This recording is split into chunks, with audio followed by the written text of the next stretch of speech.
வணக்கம். திருவள்ளுவர் இந்த பேரை கேட்டாலே நமக்கு ஒரு சிலையோ ஒரு படமோ தான் ஞாபகத்துக்கு வரும். ஆனா அவர் அதை விட ரொம்ப ரொம்ப பெரிய விஷயம். அவர் நம்ம வாழ்க்கைக்கே ஒரு வழிகாட்டி.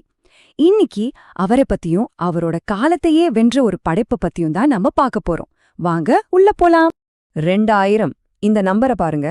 இது சும்மா ஒரு நம்பர் இல்ல, 2000 வருஷம். நினைச்சு பார்க்கவே முடியல இல்லையா? இங்கிருந்து தான் நம்ம கதை ஆரம்பிக்குது. சரியா 2000 வருஷத்துக்கு முன்னாடி ஒருத்தர் அவர் சில வரிகளை எழுதுறார்.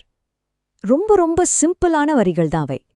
ஆனா ஆச்சரியம் என்னன்னா, அன்னிக்கு எழுதுன அந்த சிம்பிளான வரிகள் இன்னிக்கும் நம்மள வழி நடத்திட்டு இருக்கு.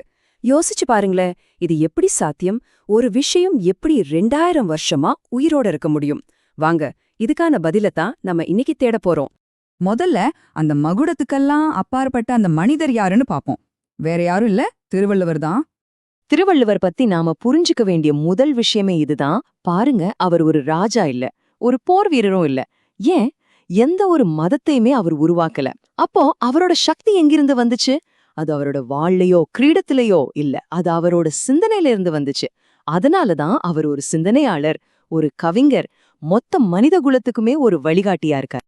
நாம எல்லாருமே நம்ம வாழ்க்கையில சில கேள்விகளை கேட்டுப்போம் இல்லையா? உதாரணத்துக்கு, அறம்னா என்ன, நீதினா என்ன, ஒரு மனுஷன் எப்படிதான் வாழணும்?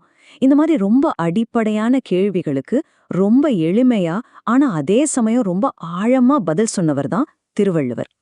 சரி, இந்த பதிலெல்லாம் எங்க இருக்குன்னு கேக்குறீங்களா? அது ஒரு புத்தகத்துல இருக்கு. அதுதான் நம்ம வாழ்க்கைக்கான வழிகாட்டி நூல், திருக்குறள். வாங்க அத பத்தி புரிஞ்சுக்கலாம். திருக்குறள்னதும் நிறைய பேர் அது ஒரு கவிதை புத்தகம்னு மட்டும் நினைச்சுக்கிறாங்க. ஆனா அது தப்பு. அது வெறும் கவிதை இல்ல, அது நம்ம வாழ்க்கைக்கான ஒரு பிராக்டிக்கல் கைட். இன்னும் சொல்லப்போனா நம்ம வாழ்க்கைக்கான ஒரு யூசர் மேனுவல் மாதிரி. இந்த கைட்ல நம்ம வாழ்க்கைய 3 முக்கியமான பகுதியா பிரிக்கிறார் வள்ளுவர். அறம், பொருள், இன்பம். ரொம்ப சிம்பிளா சொல்லணும்னா, அறம்ங்கிறது நாம எப்படி நல்லவங்களா இருக்கிறது, பொருள்ங்கிறது இந்த சமுதாயத்துல எப்படி நேர்மையா வாழ்றது, இன்பம்ங்கிறது அன்பு, காதல், உறவுகளை பத்தி புரிஞ்சுக்கிறது.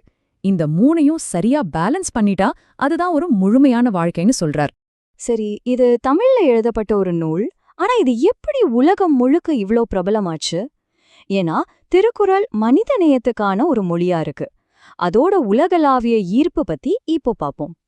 திருக்குறளோட ஒரு பெரிய பிளஸ் பாயிண்டே இதுதான். அதுக்கு எந்த எல்லையுமே கிடையாது. பாருங்க, அது மதத்தை தாண்டி நிக்குது, இனத்தை தாண்டி நிக்குது, நாட்டையும் தாண்டி நிக்குது. அதனாலதான் இதுல இருக்கிற ஞானம் உலகத்துல இருக்கிற எல்லாருக்கும் பொதுவானதா இருக்கு. அதனாலதான் சொல்றேன், திருக்குறள் உண்மையிலேயே மனித நேயத்தோட உலக மொழியா மாறிடுச்சு. நீங்க எந்த நாட்டுல இருந்தாலும் சரி, எந்த மொழி பேசினாலும் சரி, அதுல இருக்கிற கருத்துக்கள் உங்க மனசுக்குள்ள நேரா போய் சேரும். உதாரணத்துக்கு இந்த ஒரு வரிய கேளுங்க.